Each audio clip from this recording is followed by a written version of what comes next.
Hey guys, welcome to the master class. This is Dynamic Sketching, Lesson 2. First week, we covered some of the very basic stuff, just line work, the arc. Excuse my voice, for a while it's just been scratchy and coffee, but bear with it. But like I was saying, the first week, we were just covering line, arc, waves, ellipses, very basic stuff. So if you guys have a hard time with that, keep pushing along, stick with it. Continue as long as you can. It's going to take a while. Even just taking this class once is definitely not going to be enough. Take the lessons that I'm giving you guys and continue even after this class is done. You have to keep going with it. For today, I want to show you guys more things with shapes. So going back to the initial 5 forms,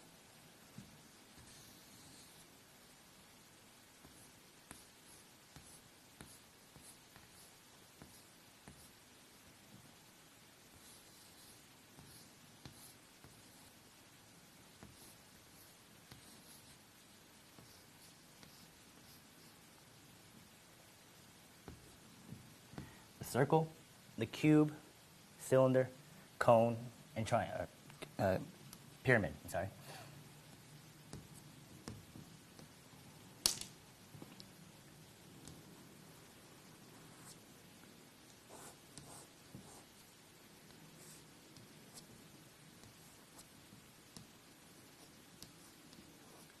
You're going to see me add some color to my sketches on the chalkboard, but don't pay any attention to that. It's just for flavor. Again, the 5 shapes, principal shapes. And today, we're going to be covering organic forms. The organic forms are going to apply to things like character design, creatures, plants, animals, anything that regards to organic stuff. Before we get into any of that kind of advanced stuff, you need to just be able to contort, push, mold those shapes to your favor so that you can use them to your advantage. And this shape will be the one we're going to go with. And much like the ellipse and the circles we were doing, we're going to take that similar shape. I'm going to show you some examples. Ideally, this is an exercise that I'll probably give you online as well, but do some for yourself.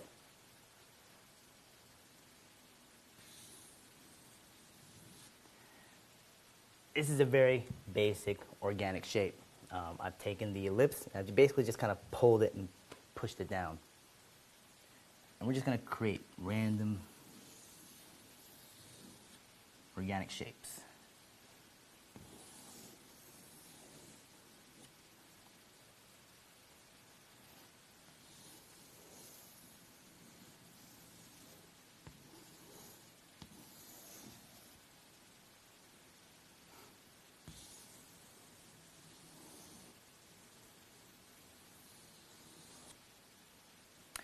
Create your own, a series. I want you guys to fill up a page of just organic shapes.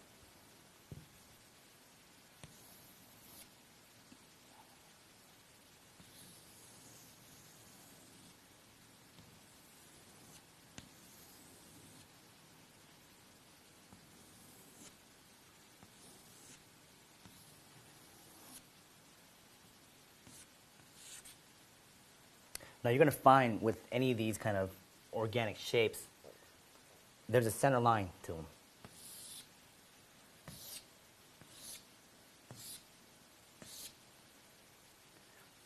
The center line is going to be very important for you guys when you start sketching on site or whatever kind of shape you're creating. There's always going to be this center line, and that's going to help you with your perspective. But for now, just create some of these organic shapes. And when you're creating these, you're going to notice that they're just flat, two-dimensional images. There are several topics we're going to cover today. One is organic shapes.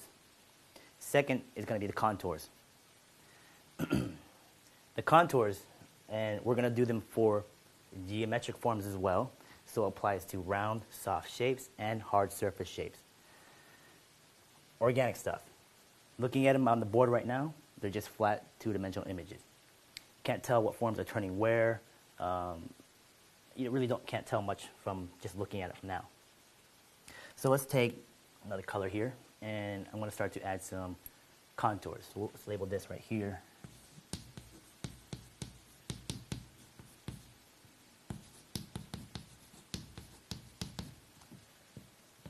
my shapes. Now let's do some contours.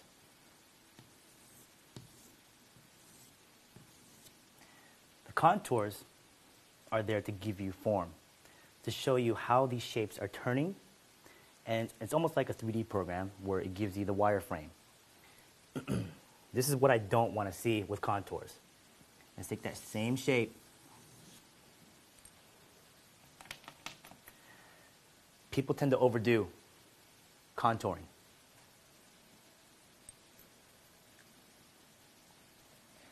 The way I've spaced them out here, I've doubled up some of my lines. Do not evenly space out those contour lines. I want you guys to break up that form instead of having an even contour line. For one, breaking it up gives it a little bit more dynamic feel to it. This tends to flatten the drawing too. So break up your spacing, double up some of your lines, and be more spontaneous with it. Don't be so checkered, because when you come back and start to contour again this way, it's just checkering. You just want to describe the form enough for you, information-wise, so you know how much they're turning. And of course, when we get further into the lesson, where to apply texture, shadow, form, shadow, cast shadows, all that kind of stuff. Let's fill in some of these other shapes.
Last one.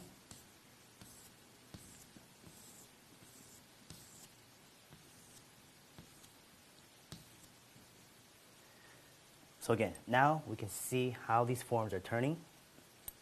It gives a much more three-dimensional feel, and you can get a better sense of the perspective as well. So again, no checkering. Break up your lines. Make it more spontaneous. We're not going to use any other materials right now, just your pen. Don't include any of the value with the markers or the white gel pen. Leave all that stuff out for now, and stick to your pen and the foundation of it. As we continue along, I'm going to show you how to apply some of your contours with your geometric forms, which we'll tackle later on, but really just be able to handle organic forms. Make your shapes really random. I mean, just push your shapes. This is a very basic form I just want you guys to start with, but go all out, go crazy. Make these shapes really, really unique. It's almost like problem solving, like a Rubik's Cube. Give yourself a shape that is so obscure, you can't tell what's going on just by the shape alone. Problem solve it. Find out how to make this shape work for you.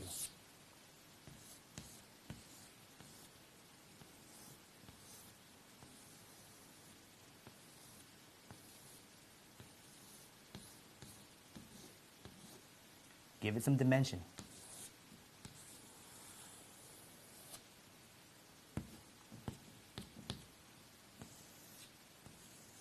but it's got to challenge you. And it will seem a little mundane at first, but the more you do these, you'll find that you'll have an easier time breaking up some of these organic forms you might see in person on site, live. This shape is all organic shapes. Let's move on.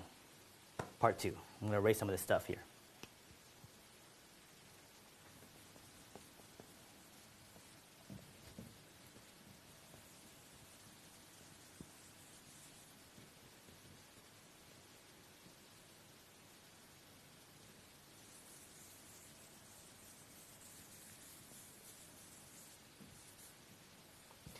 I'll leave this stuff up.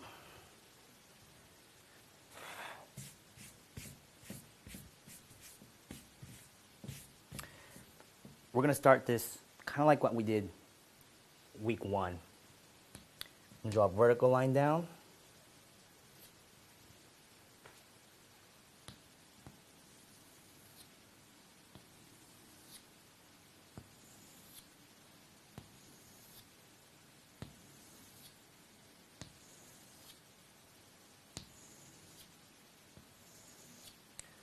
Horizontal lines out. We've tackled organic shapes. Now, how do we apply texture? And I kind of want to split this up where we're going to do organic stuff first, get into texture, learn how to apply that, then get into the geometric forms, and also learn how to apply texture to those as well.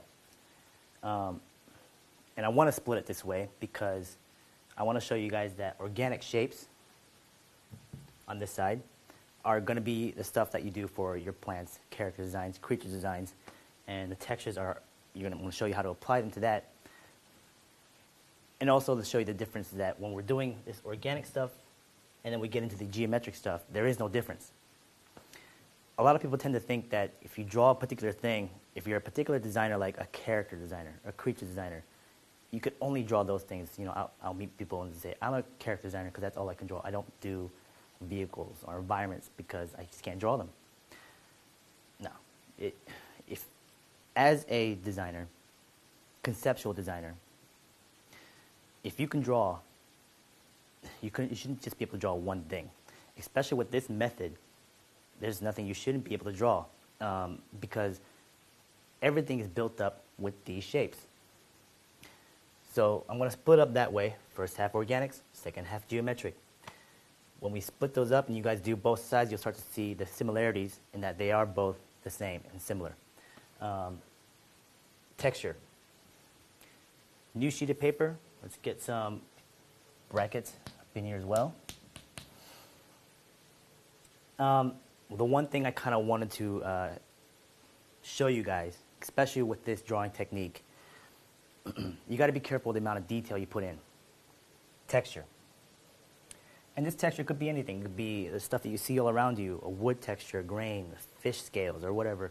Or it could be random stuff that you make up. The idea about this is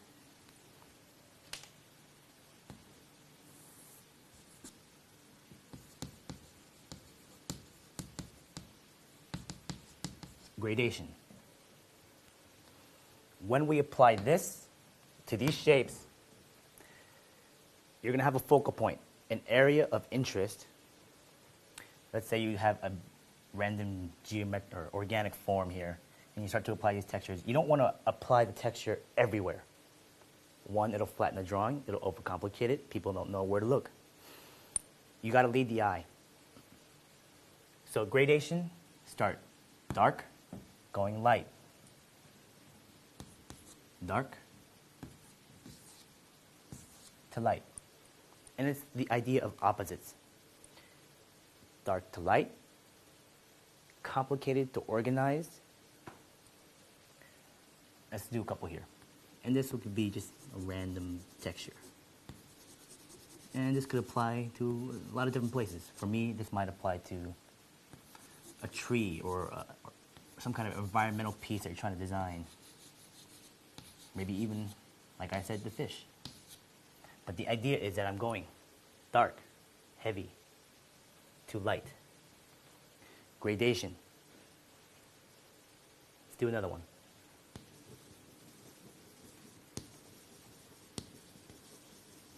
It may seem random at first, but the idea of opposites, going from chaotic to something more organized. Scale is also an issue. So going small, large. Change it up.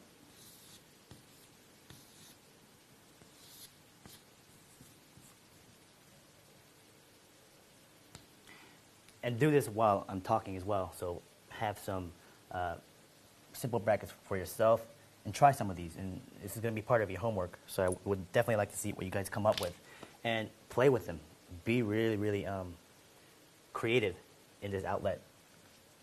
You can also do cross-hatching, line work.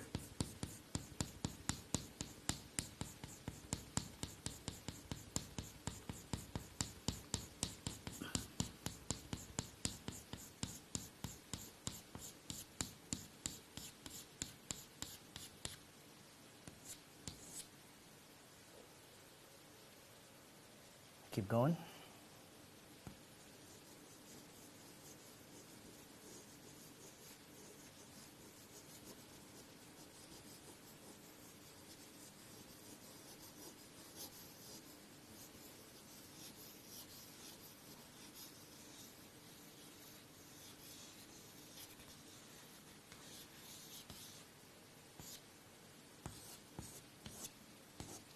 Again, do not be afraid to go dark. And I'm talking black almost with your pen. Dark to light, gradation. When we start to apply these over here, you're going to find that you're going to want to mess up, of course, like I've said. Applying your textures, if you over texturize, you'll know when you've messed up because it's just going to look like a mess. I'll give you an example. And this is just a rant. You know what? Actually, I'll give you an image.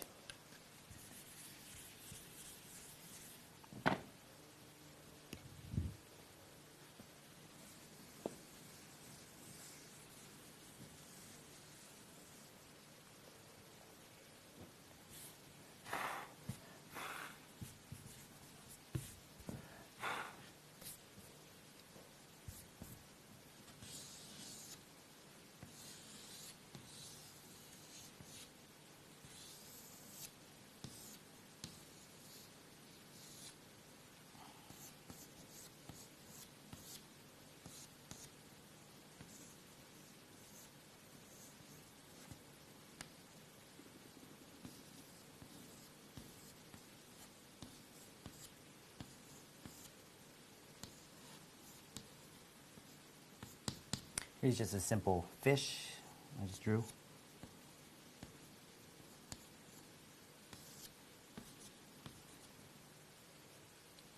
The shape I started out with in organic form.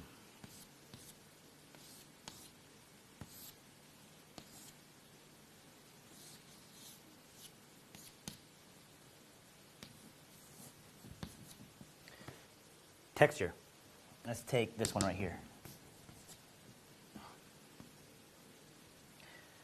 Pick a focal point, an area of interest. You don't want to texture everything all the way up to the fish. You want to let things fade off into the background. You may think, it looks unfinished. No, it's about leading the eye, finding a focal point, defining an area.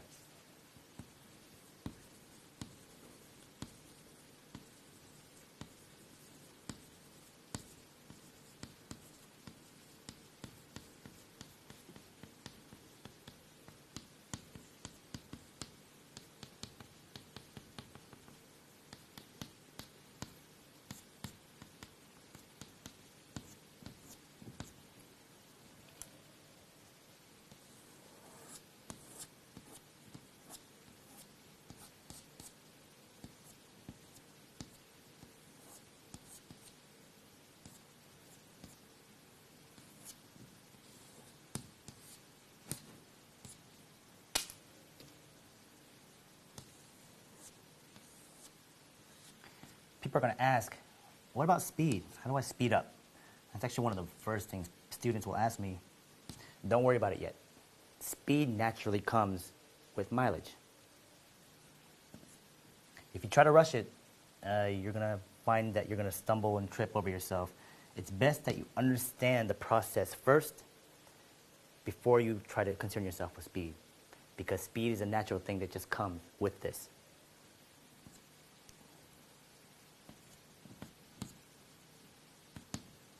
So again, an area of interest.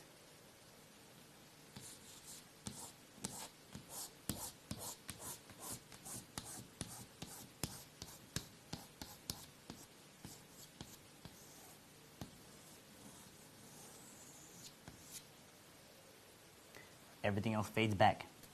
That's the way I want texture to be used, or any kind of detail work as we go along in the class. But this is your first step. Just applying texture to a simple bracket, learning how to gradate, going from dark to light. Practice using your organic forms. Create as many as you can, do 2, 3, 4 pages of them, and fill it up. Have some that are just contours so you understand how those shapes are moving and turning. Then apply your textures. Be careful making your texture brackets too large. If this whole bracket was my texture line, filling up that much space with detail is just going to take too much time. It's just time consuming. So make them small. I'd say about 1/2 inch thick and about maybe half the page. From there, practice this as much as you can. We're going to go back to the organic forms real quick because I want to show you guys another trick.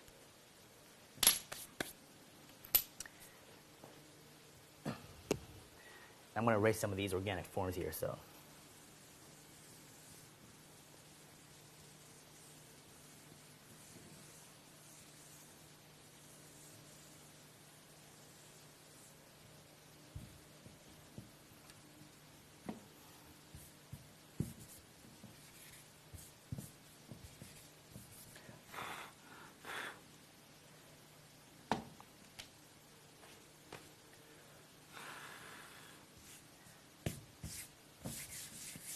This next part is about dissection.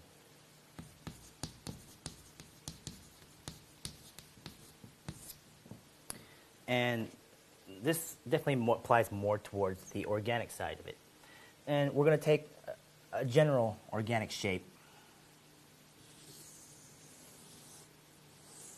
Let's make this into a pumpkin.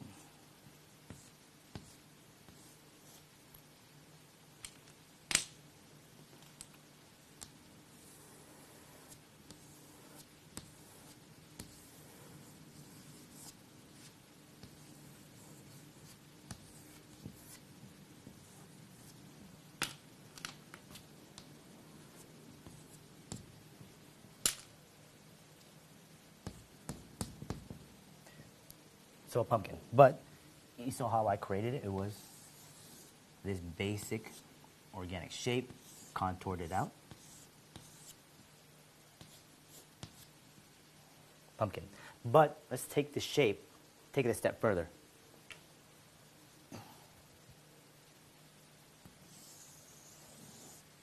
Draw it one more time. We're going to cut it in half.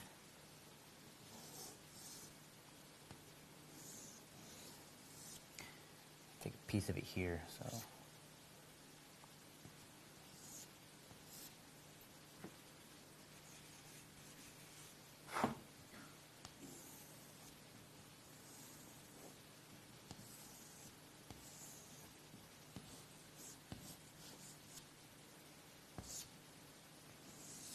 And the idea of dissection is a better understanding of your forms. You've dissected, or not dissected, but contoured them out so you know how they turn. But now let's give them a real three-dimensional feel to it by cutting these pieces away. If you know how to cut pieces and sections out of an organic form, then you'll know really how these forms are turning. And inside of it, and this is where also we can apply texture into your dissection. So this is like a piece that I took out here.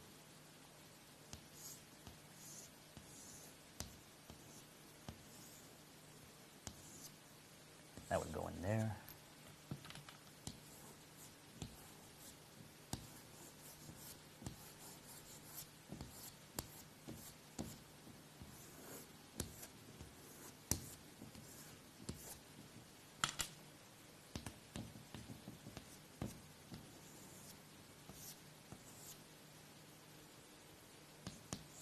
Take your dissected parts and you add your texture to them.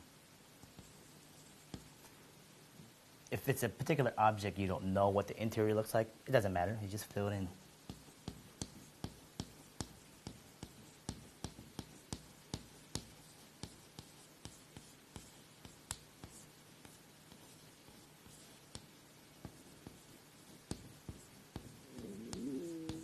Excuse me, I'm just hungry.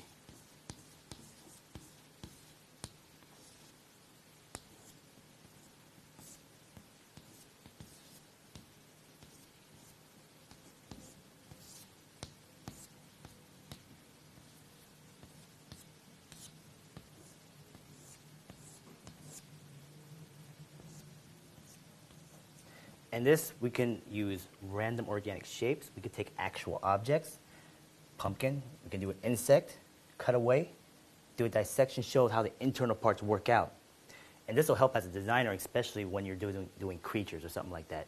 If you're designing an insectoid creature or some kind of fish, do a sectional view of it so you see how the internal organs work out. And when you're doing creature designs, you want to take it as far as you can, showing how the skeletal structure works, muscle works, how it eats, how the internal organs work. And I take it that far. Designers may not need it as much information that you're giving them, but it's still good to think about all that sorts of stuff scientifically.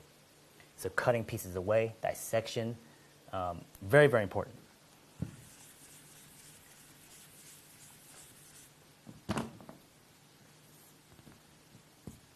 For instance,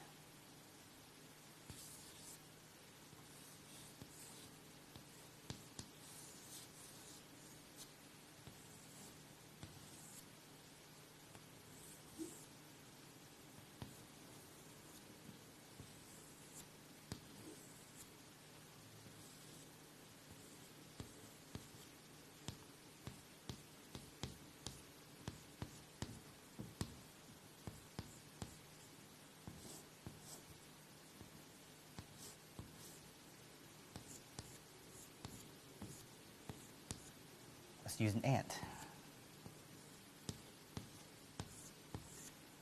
Using organic forms, I've constructed my initial lay-in. I've dissected my piece where it cuts in half. I'm just going to randomly draw in some organs or whatever ants are made up of. Doesn't matter.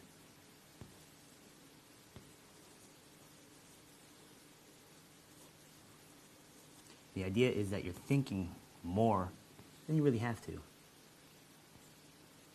But it does show that you're a thinker.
All right, cool. So for today, covering organic shapes, the 5 forms, contour lines, texture. using texture, gradation, dark to light, focal points. For homework this week, create, I'd say, about four pages of organic shapes contoured out, 1 page of organic shapes contoured with texture applied, 1 last page, so 6 pages total, 1 last page of texture. Split your page down in half, create as many texture patterns as you can. Mix them up, look at nature, research, look in books, whatever you can. Create your own texture. This reference of texture that you're going to create, you'll come back to and use later on. So it's very important you spend a bit more time in this area than anywhere else. Of course, if you guys have any questions at the time, ask me. Pretty straightforward. It's, of course, harder in application than it is just me telling you. But that's where, of course, practice and mileage will come in. So constantly practice. That's pretty much all I wanted to cover this week. I want to make sure you guys are clear that what I'm trying to cover is here and here are simple. They are very simple. Do not overcomplicate yourself. If you overthink it, you're just going to sit there and not start. And I know that blank page can be very intimidating, especially using a pen. If you guys are used to just using pencil, ballpoint, paint, or whatever, and you've never used a felt tip pen before, it can be very scary. And a lot of people and students tell me that. It's like, I've never used this, and it scares me because I don't know when to start, and I don't know when I started when to stop. If you feel like you don't know when to stop and you ask yourself that question, stop. Because then you're taking it too far. If you do want to take it as far as you can. It's better to go extreme than not go far enough. Because if you've gone far enough, then you'll know, okay, I can pull it back a little bit. It's worse when I have to tell you, push it harder, push it harder. Push yourself as hard as you can to the breaking point where it's almost a mess. You pull yourself back step by step. You know what you messed up on. If you do a particular drawing and you feel like you messed up on it, I detailed this too much. Stop, right underneath it, redraw the drawing. Do it again. Do not make the same mistake. You know what mistake you made on the first drawing. The second one, you should have learned, okay, I know what I did wrong here. I'm not going to do it here. Problem solving. This technique is definitely all about also picking up what you can, running with it. I can only show you so much. In the end, you guys have to be the one to understand what works for you and pushing it as hard as you can for yourself. This really is also a self-learning kind of class. So all these tools and techniques that I'm teaching you are very basic and foundational, but you can take these very, very far. And it is up to you to basically see how far you can take it. So run with it. All right? So thank you. I'll see you guys next week. Okay, you guys. Much like lesson 1, I kind of wanted to come back to the paper and show you what I'm really looking for in terms of your actual sketches. Now, obviously, this is all done by hand, so you're going to have to do a really good scan for you guys to show me exactly what you're going to do. They're not digital files, so I hope all of you guys have access to a scanner type device so that you can send me these images clear and crisp so I can see exactly what's happening. But on paper, I wanted to just go over a few things in terms of the organic shapes, the contouring, and the texturing as well. What I'm looking for the organic shapes, again, random shapes, as long as they're rounded, organic, no hard edges.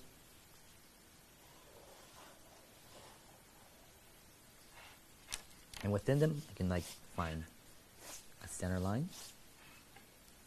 But again, they're just flat, 2D, almost cookie cutter shapes. But now I want to give them some dimension.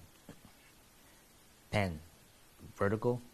I'm not changing the angles or anything like that. Steady lines.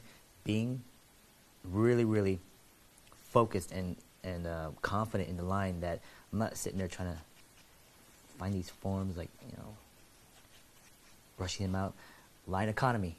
Keep your drawings with as less lines as possible. So when I'm finding this drawing, I'm finding it with one line.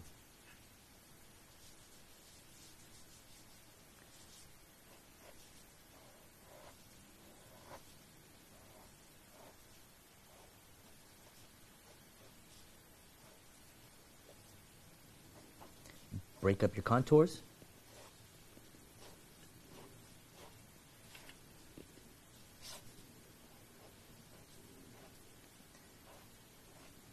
Do not evenly space them out.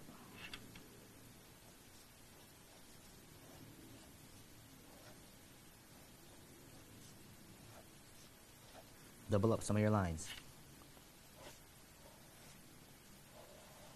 Go back, reinforce some of your lines. That's pretty much what I'm looking for. Organic shapes, contours on top. For the texturing,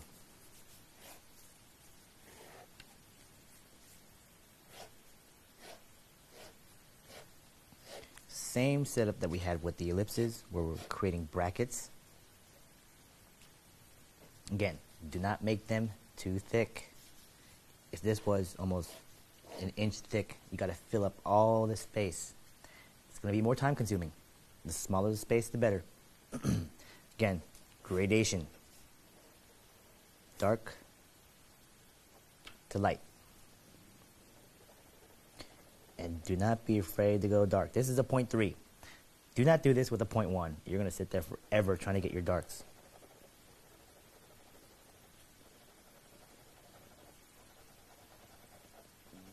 Going dark to light.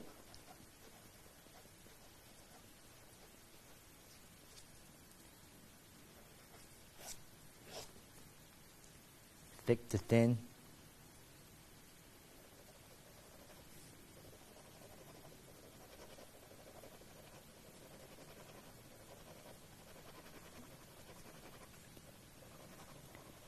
If you feel you haven't gone dark enough in the beginning, go back and fill it in. This is a basic crosshatch technique.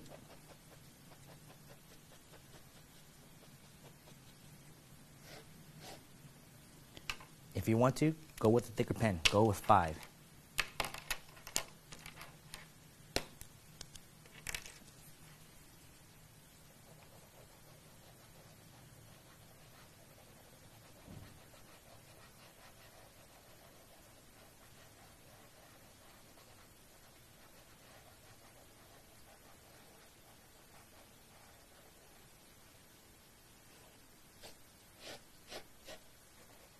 Again, you're creating a catalog of textures, almost like swatches. You can even pattern some of this stuff out. Stripes, almost like zebra stripes. Here, I'm creating, and you can look at nature in general. But even within these patterns, I may be going dark in the beginning, but as I go out, fill it in less and less, pushing that gradation.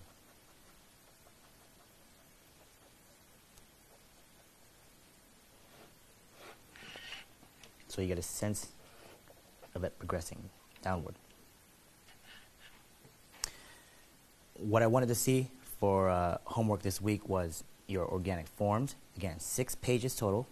4 pages of that would be great with the organic forms with the contours. The 5th page would be great if you use your organic forms and apply some of your textures on top. For instance, if I'm taking this shape here, applying this texture, I'm going to pick an area of focal point.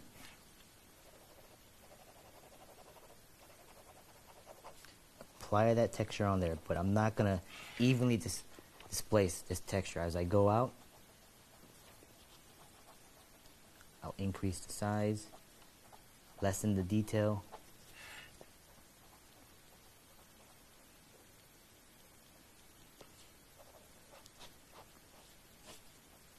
So again, the area of focus is where the dark is, high contrast. As I go out, it just fades back, vignetting. The last page will be your textures.